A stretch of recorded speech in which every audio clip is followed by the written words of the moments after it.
বাংলাদেশ সংস্করণ। সামাজিক যোগাযোগ মাধ্যমে বাংলাদেশের প্রখ্যাতকারী মাওলানা জৈনুল আবেদিনের মৃত্যুর খবর নিয়ে বিভিন্ন পোস্ট ও দাবি দ্রুত ছড়িয়ে পড়ছে। এতে তার শুভাকাঙ্ক্ষী ও অনুসারীদের মধ্যে উদ্বেগ সৃষ্টি হয়েছে এবং অনেকেই খবরটির সত্যতা জানার চেষ্টা করছেন। এখন পর্যন্ত তার মৃত্যুর বিষয়ে কোনো সরকারি কর্তৃপক্ষ, পরিবারের সদস্য কিংবা নির্ভরযোগ্য সংবাদ মাধ্যমের পক্ষ থেকে আনুষ্ঠানিকভাবে কোনো নিশ্চিত তথ্য প্রকাশ করা হয়নি। তাই এই মুহূর্তে তার মৃত্যুর খবর নিশ্চিত বলে বলা যাচ্ছে না।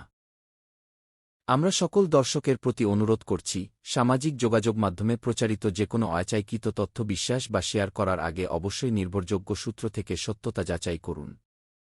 কারণ ভুয়া বা বিভ্রান্তিকর তথ্য শুধু মানুষের মধ্যে উদ্বেগই সৃষ্টি করে না, বরং সংশ্লিষ্ট ব্যক্তি ও তার পরিবারের জন্যও কষ্টের কারণ হতে পারে।